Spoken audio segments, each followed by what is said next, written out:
1945.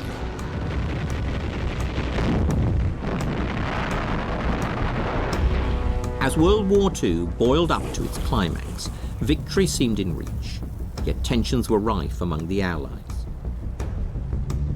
The American president, Franklin Roosevelt, was locked in quarrels with the British Prime Minister Winston Churchill and the Soviet leader Joseph Stalin about the shape of the post-war world and the future freedom of Europe. The images of the Big Three meeting at Yalta are well known. What may be less familiar, given his appearance, is the fact that the American president was by some years the youngest of the leaders. Even as Roosevelt gambled on an unprecedented fourth term as president, few Americans were aware that he could not walk unaided or that he'd been diagnosed with chronic heart disease. And in Roosevelt's complicated personal life, other skeletons lay hidden in the cupboard. His formidable yet fragile wife, Eleanor, had supported him through his long battle with disability. But their marriage was now coming under increasing strain, for Roosevelt was living with a dark secret. About an affair exposed and ended 25 years earlier, but now resurrected in wartime by a president isolated in the loneliness of power.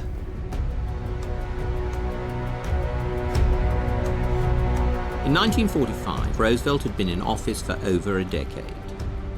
He was a man in a hurry to achieve his vision before his time ran out. To understand the endgame of World War II and the dawn of the Cold War, we must also understand the mind and the heart of this most enigmatic of leaders. How his complex personality influenced world affairs at a critical moment in history.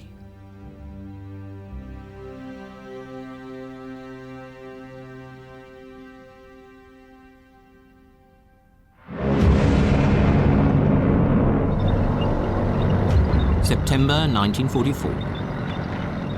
As the Red Army drove the Germans back in Romania and Bulgaria, Stalin tightened his grip on Eastern Europe. Roosevelt and Churchill were not of one mind on how to respond.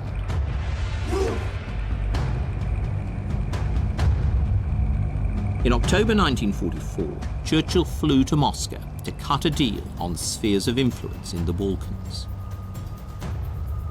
By conceding the fait accompli of Soviet dominance in countries like Romania and Bulgaria, he hoped to preserve Britain's interests in Greece and Yugoslavia. This was the now notorious percentages agreement. Roosevelt acquiesced for the moment, but for him, as for American public opinion, this sort of spheres of influence deal-making was yet another sign of the old-world imperialism that had brought about 2 world wars.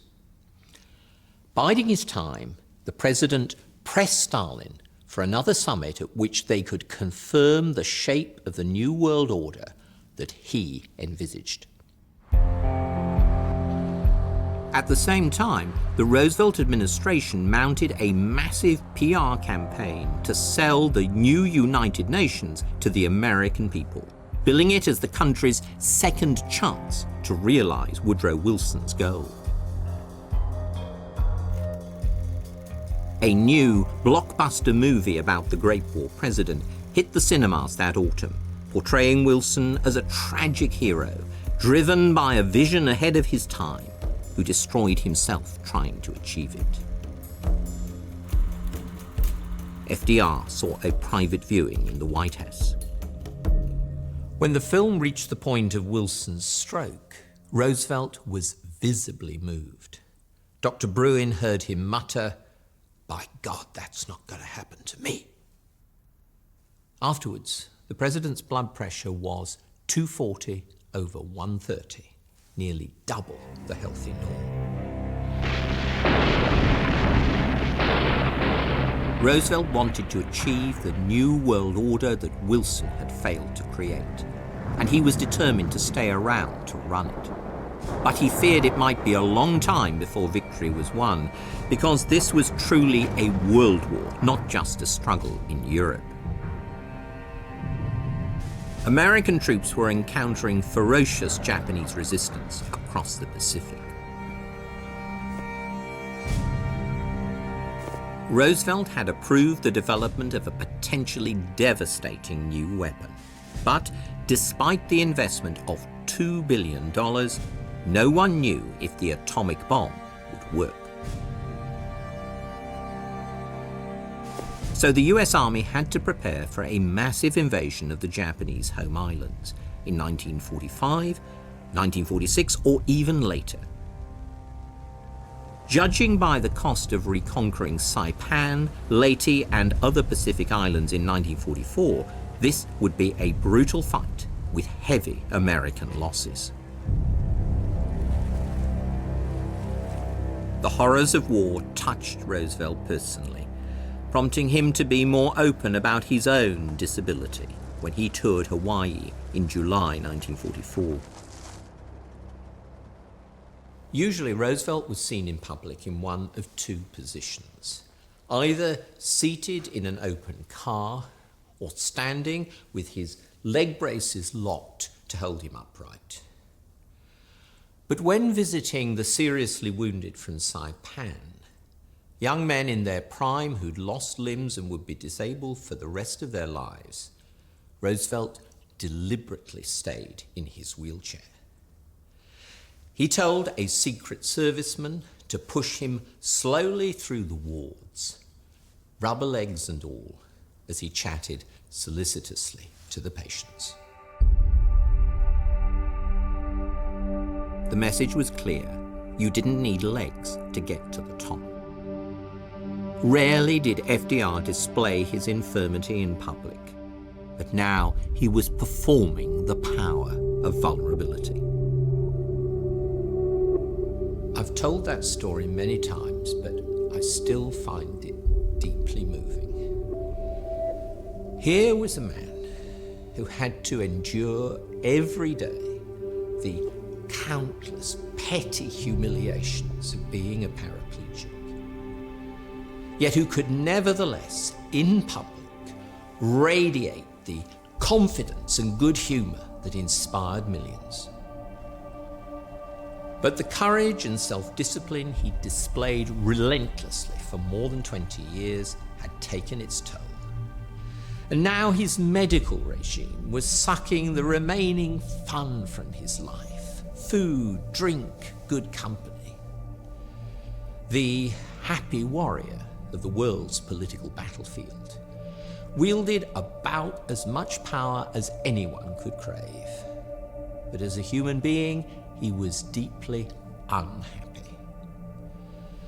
By 1944, I think, Franklin Roosevelt was almost hollowed out by loneliness.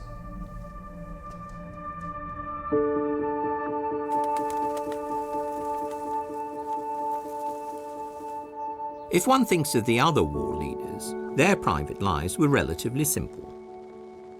Churchill had a long-suffering wife who kept him going at the cost of her own emotional exhaustion. As for the dictators, the abstemious Hitler had a devoted mistress, while Stalin mourned his first wife, drove his second to suicide, and thereafter seems to have got his kicks from killing. Roosevelt's love life was more complex and typically devious. Yet the tangled story, I think, defies any simple moral judgment. Roosevelt's women were essential to his survival as a politician.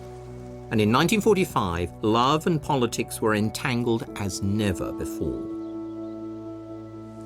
To understand this, we need to dig way back into his emotional past. Despite FDR's affair with Lucy Mercer in 1918, Eleanor continued to care deeply for him nursing him through the peak of his illness in 1921 and even learning to apply catheters and manage bedpans. But Eleanor's crusading mission made her more driven and harder to relax with. Franklin continued to enjoy light-hearted female company, especially attractive young women who thought he was wonderful. Women like Marguerite Lahand, known as Missy, his principal secretary for 20 years, who idolized the man whom she called FD and who made him laugh. And Daisy Suckley, FDR's Hyde Park spinster cousin, 10 years younger, whom he treated as a special confidant and quiet companion. In their own ways, these women gave him the love that was lacking in his own marriage.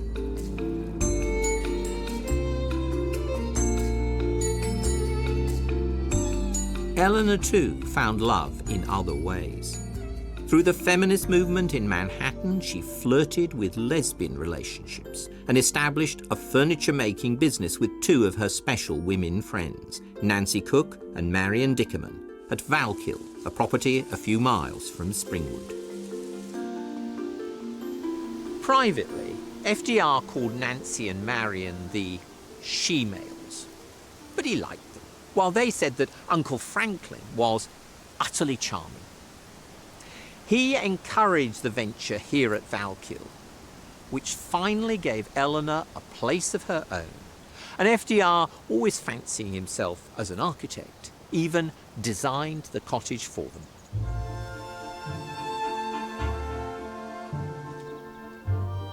FDR also needed his own hideaway and designed this simple house on the highest hill of the Roosevelt estate, whose porch looked out westward across the Hudson River. At Top Cottage, FDR could keep some distance from Eleanor. Clearly, the Roosevelts were now very far from being a traditional couple. Each had an independent life involving intimate friendships with others. That suited Franklin, never keen to be dependent on any one person. Yet their marriage had also put down deep roots, toughened by the Lucy Mercer affair and also by his battle with polio. And they shared a commitment to progressive politics, to making America a better place. Everything Eleanor Roosevelt says and does becomes news. True to her prediction, her personal life is no longer her own. Instead, she is becoming an American institution. When Franklin moved into the White House, Eleanor became the eyes and ears of the wheelchair president, traveling the country, learning of human misery, and reporting back to him and to the nation. In addition to being the first wife of a president ever to hold her own weekly press conference, she writes a daily syndicated newspaper column called My Day.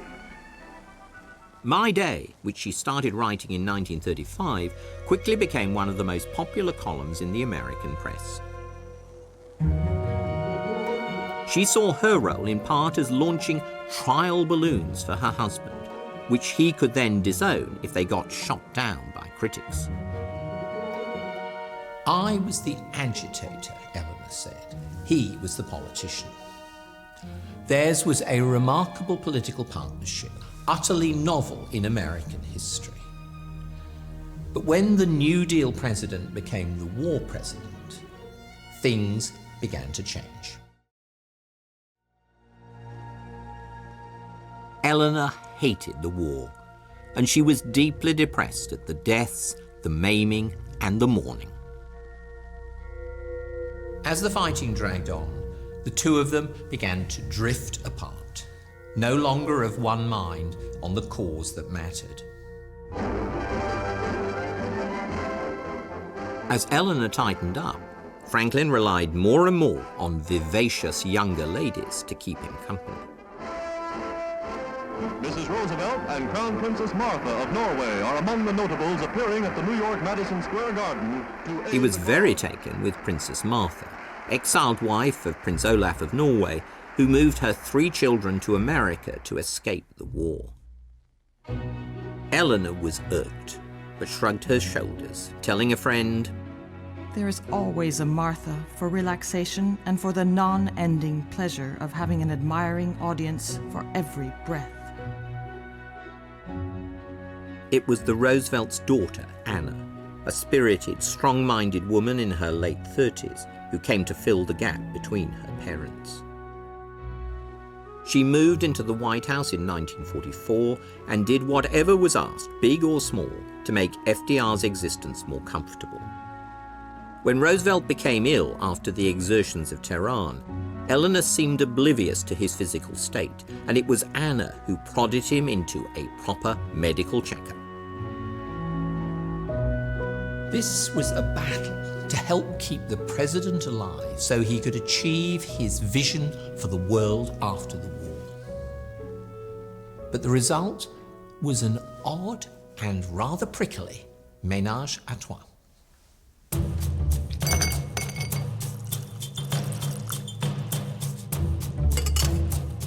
Eleanor, a teetotaler, hated FDR's cocktail hours before dinner, when there was a tacit agreement that no official business would be discussed.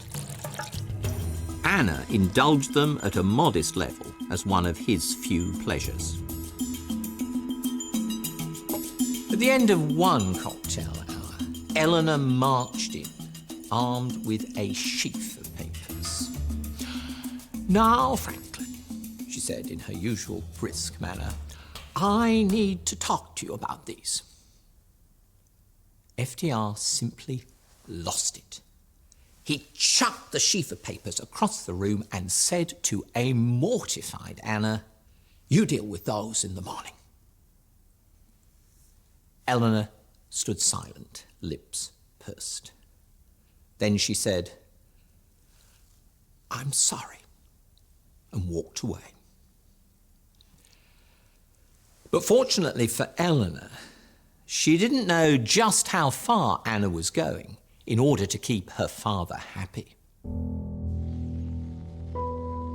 On the 28th of April 1944, in deepest secrecy, she arranged for Mrs. Winthrop Rutherford to have lunch with the president while he was recuperating in South Carolina.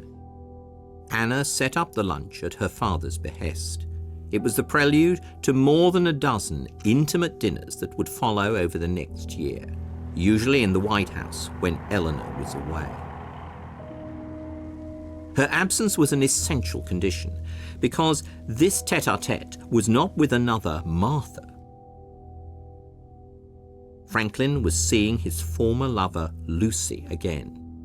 She was now a free woman, recently widowed at the age of 52. Anna acted as go-between. Her father asked her to arrange the timings and special access to the White House. This put Anna in what she later admitted was a terrible position.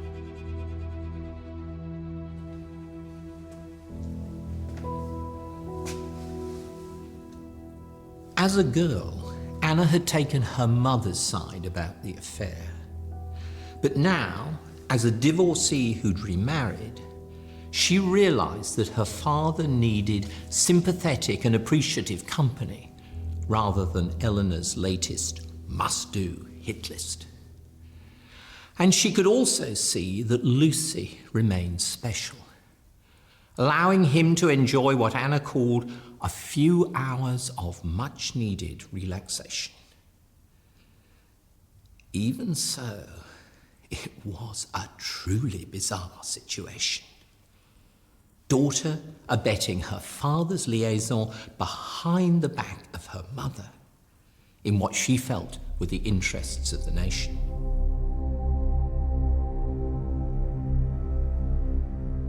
All these women mattered in different ways to Roosevelt as 1945 opened.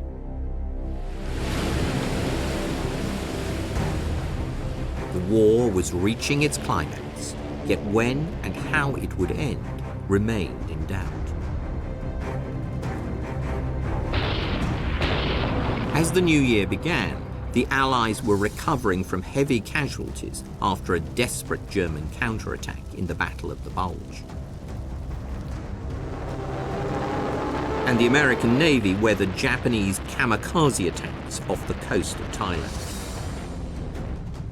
Roosevelt was briefed on the state of the Manhattan Project, America's race to build the atomic bomb. A test was likely within a matter of months, but whether it would work was still unclear.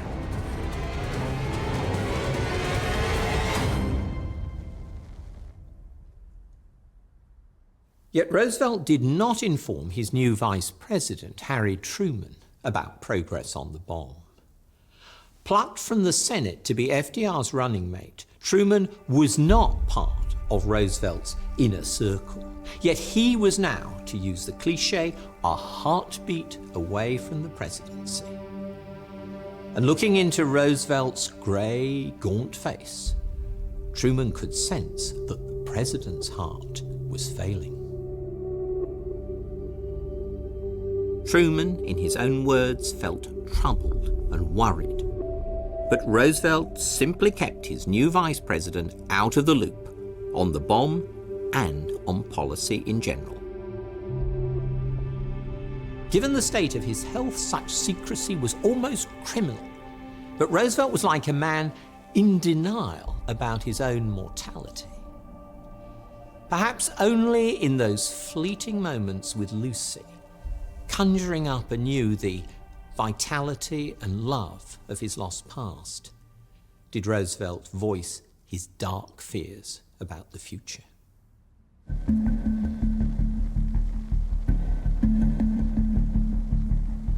On the 22nd of January 1945, Roosevelt set out for a second meeting with Stalin. The Soviet leader was scared of flying and would not move far beyond his security net, so Roosevelt and Churchill had to go to him. Stalin's chosen venue was the old Tsarist summer palace at Yalta in the Crimea. Getting there and back by boat and plane, a 14,000-mile round trip, was another long and arduous journey for an ailing president. And when Roosevelt finally got there, this was no holiday resort. The Crimea had only recently been recaptured from the Germans, and mod cons were in short supply, though bedbugs were abundant. Senior generals had to queue up to use the few bathrooms. The week-long conference would draw on all of FDR's reserves of strength. A huge amount was at stake for Roosevelt at Yalta. He wanted to get agreement on the new United Nations and on a strategy for defeating Japan. And on both these issues, Soviet cooperation was vital. But, as at Tehran, he and Churchill didn't always see eye to eye on how to deal with Stalin. And the Soviet leader kept unsettling them by his tactical ploys, playing hard to get. At dinner on the very first evening, he put them on the back foot by pretending to take offense at their nickname for him, Uncle Joe. Despite this, Roosevelt was convinced he could secure Soviet participation in the United Nations to anchor them in the international community. To get Soviet agreement on the big architecture of a new world order, FDR deliberately stayed above what he saw as small details, particularly in Eastern Europe. So while Churchill and Stalin haggled once again over Poland, Roosevelt pushed the Soviets to sign up to the Declaration on Liberated Europe, a general commitment on the independence of all the countries freed from Nazi rule. FDR hoped that signing this would commit the Soviets to follow Wilsonian values, or at least to hold them to account if they didn't. He told skeptics, "It's the best I can do for Poland at this time." Conscious that the Red Army already controlled Poland, Roosevelt did not push as hard as Churchill. In his view, You couldn't make omelettes without breaking eggs, and it was just bad luck that so many of the eggshells would be Polish. His top priority, as always, was not to jeopardize relations with Stalin. And over Asia, Roosevelt's softly approach appeared to pay off. He conceded Stalin's demands for territory in Japan and China. In return, Stalin confirmed that the Soviets would enter the Asian War within 3 months of victory in Europe. With the atomic bomb still untested, General George Marshall, the US Army Chief of Staff, was relieved to share the brutal endgame of the Japanese War with the Red Army. Asked when leaving Yalta whether he looked forward to civilized amenities again, Marshall said gravely, "For what we have gained here, I would gladly have stayed a whole month." By the time he got back to Washington, Roosevelt was exhausted. He delivered his report of the summit to Congress sitting down, making a rare reference to his disability. I hope that you will pardon me for an unusual posture of sitting down, but I know that you will realize that it makes it a lot easier for me in not having to carry about 10 pounds of steel around on the bottom of my legs, and also because of the fact that I have just completed a 14,000-mile trip. The speech was full of optimism about Stalin as a man of good faith and about a new era in international politics.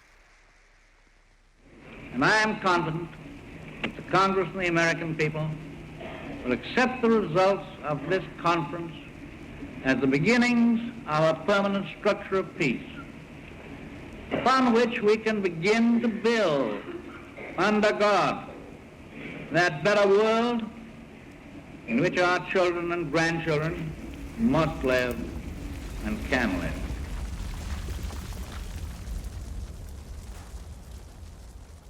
Roosevelt needed to sell Yalta to his own people ahead of the founding conference of the new United Nations, which would be held in San Francisco in April.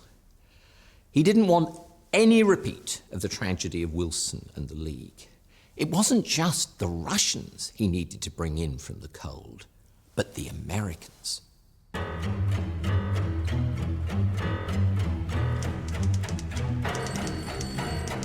All through March 1945, Stalin tightened his grip on Poland. Churchill sent anguished messages to the White House, demanding a joint protest to the Kremlin about what he was already calling an Iron Curtain coming down across Eastern Europe. But FDR, more coldly realist, felt that the Poles were a lost cause and did not wish friction over Eastern Europe to imperil the UN project. Yet by early April, Stalin was dragging his feet on this, threatening to send only a junior diplomat to San Francisco. That would leave Americans wondering whether the Soviets had really turned over a new leaf. Despite odd moments, FDR stuck to the end with his policy of enticing the Russians into the family of nations. He wrote to Churchill to play down the aggro with Moscow. "I would minimize the general Soviet problem as much as possible because these problems in one form or another seem to arise every day and most of them straighten out. We must be firm, however, and our course thus far is correct." Was Roosevelt right that the West needed to soothe Russian insecurities? Would sticking with his strategy of drawing the Soviets in from the cold have averted or at least eased the Cold War? Or was Churchill right that the only message they understood was firmness? That has to remain a fascinating what-if of history, because Roosevelt died before the Cold War really began. But the Roosevelt-Churchill debate about conciliation versus toughness still perplexes statesmen today when dealing with Vladimir Putin's Russia.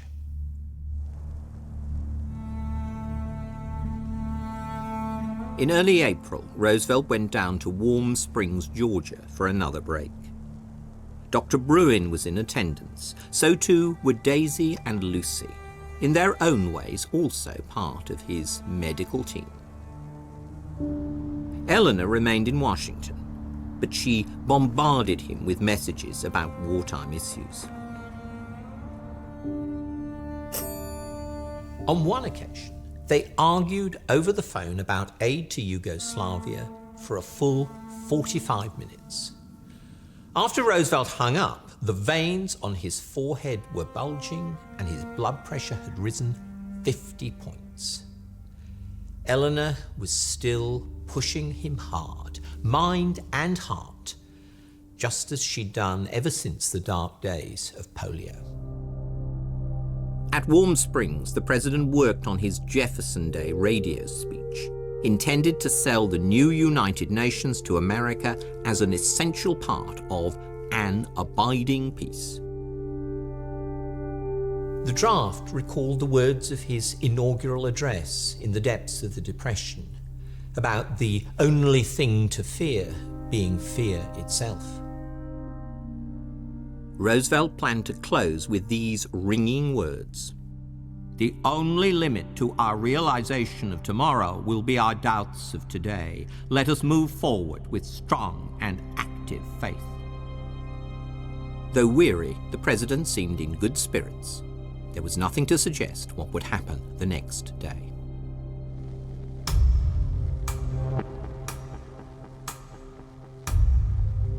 On Thursday morning, the 12th of April, the president complained of a stiff neck and a slight headache, but he sat patiently for a portrait painter, fiddling away at his papers. Suddenly, just before lunch, he looked up. "I have a terrific pain at the back of my head," he murmured, and then slumped forward and lost consciousness. As aides lifted him onto his bed and Dr. Bruin worked desperately, a shocked Lucy was ushered into a car and driven away. For a couple of hours, the president fought for life, his tortured, rasping breaths reminiscent of the dying Abraham Lincoln 80 years before, at the end of another great war. But at 3:35 p.m., Roosevelt's heart finally stopped.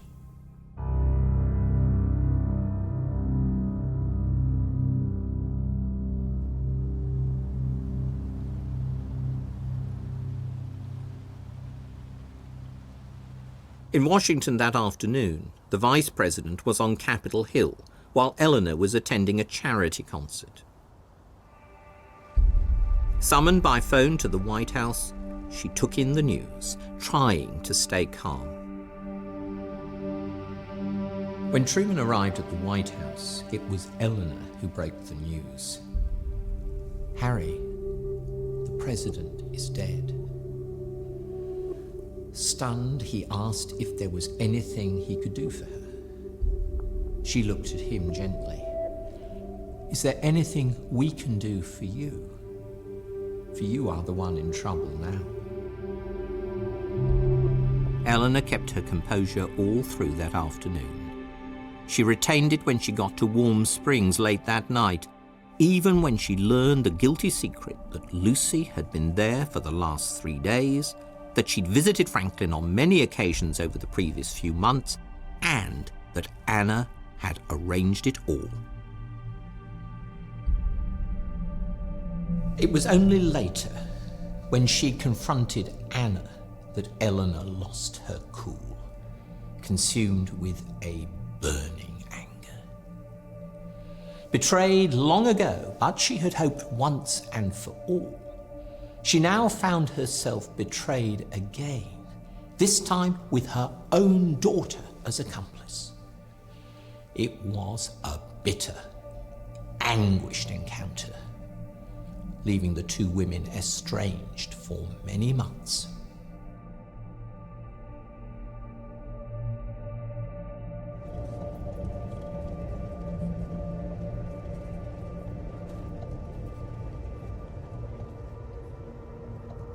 Next day, bottling up her emotions, she accompanied his body on the special train that chugged its way 800 miles north to the nation's capital. Eleanor, still bruised and angry, watched in growing awe at the thousands who lined the route, openly grieving for their lost president.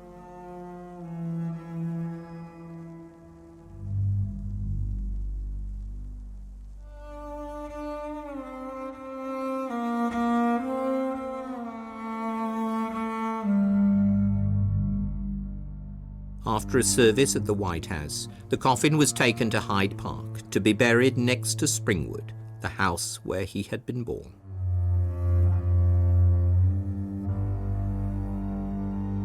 Eleanor was deeply moved, beginning to realize just how much her flawed husband had meant to his people. She had known him too well, yet in other fundamental ways had failed to appreciate him.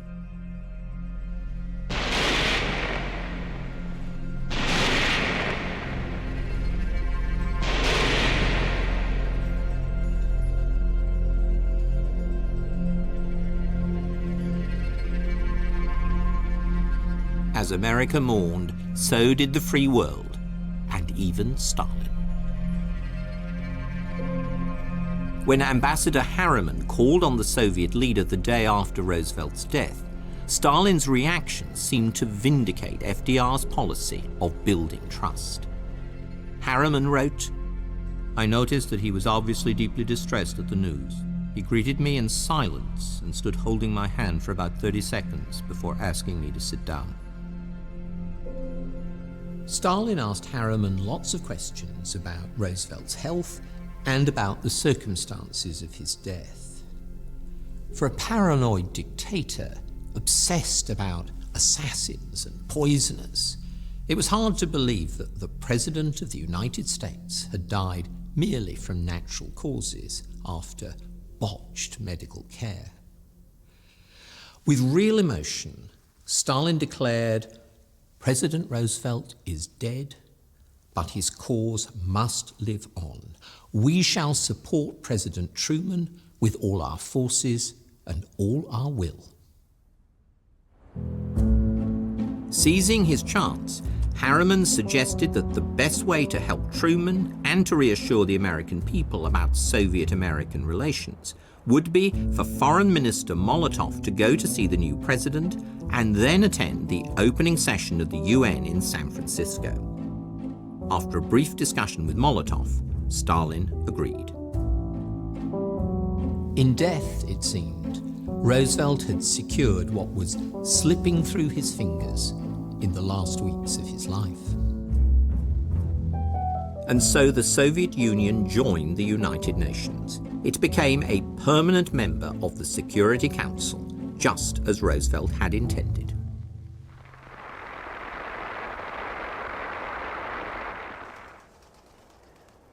But his hopes for an eventual alignment of Russia to social democratic values were utopian. Or at least not something realized so far, despite the formal ending of the Cold War. The spirit of Yalta evaporated, in part because Stalin was determined to control his conquests in Eastern Europe and regarded any kind of open politics as a threat to security. But ironically, it was another of Roosevelt's legacies that poisoned peace. Even if the big three had managed to sort out their differences in Germany and Eastern Europe, and that's a big if, the way that World War II ended in Asia made the Cold War almost inevitable.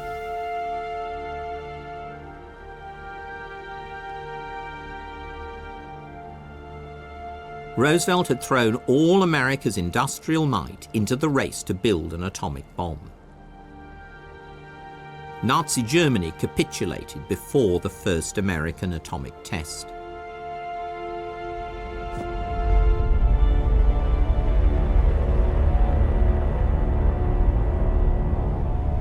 But Truman, fearful like Roosevelt of bloody battles to end the war in Asia, dropped 2 atomic bombs on Japan. As soon as he heard the news, Stalin made a Soviet bomb the regime's top priority.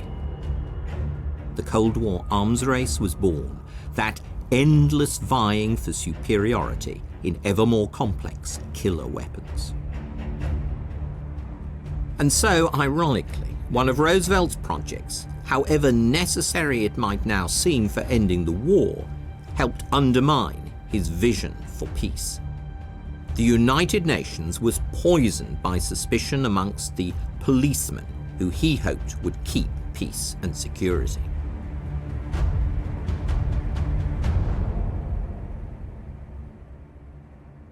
Yet the Cold War never hotted up into World War III. The bomb may have acted as a deterrent, but I think that the UN, founded in those vital transition weeks between war and peace, also played a part. It created the structure, however fragile, of an international community. In that basic sense, Roosevelt's hopes were realized.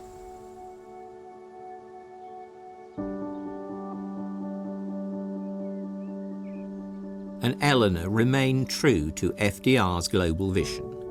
Overcoming, as in 1918, her grief and bitterness, she drew comfort from verses sent to her by a friend. They are not dead who live in lives they leave behind. In those whom they have blessed, they live a life again.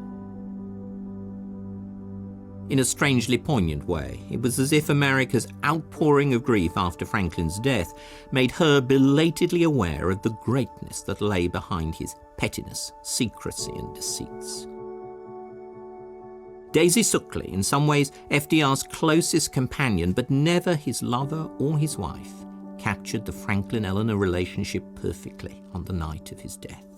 She wrote in her diary, Poor E.R. I believe she loved him more deeply than she knows herself, and his feeling for her was deep and lasting. The fact that they could not relax together or play together is the tragedy of their joint lives. For I believe from everything that I have seen of them that they had everything else in common.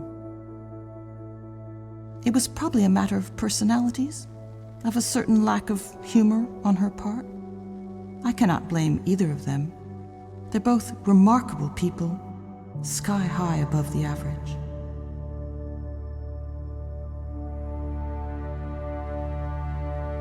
For 7 years after his death, Eleanor was a member of the American delegation to the UN, the only woman. It is my ruling as chairman of the commission that the point raised by the Soviet member is out of order. Her Machiavellian combination of charm and persistence, reminiscent of FDR himself, helped push through the UN Declaration of Human Rights in 1948. She also kept her My Day column going until a few weeks before her death in 1962, championing liberal causes such as civil rights, equal pay for women, and a national health service through the McCarthy era. Even after FDR's death, and despite his double betrayal, Eleanor's partnership with Franklin remained in some ways indissoluble.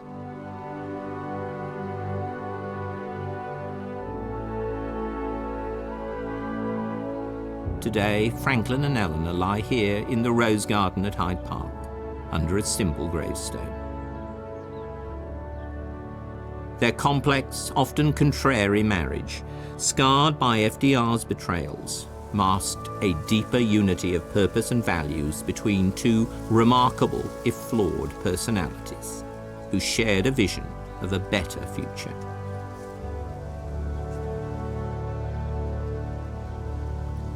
And from the grave, one can look down the avenue to the Albany Post Road, the view that tantalized Roosevelt for the last quarter century of his life.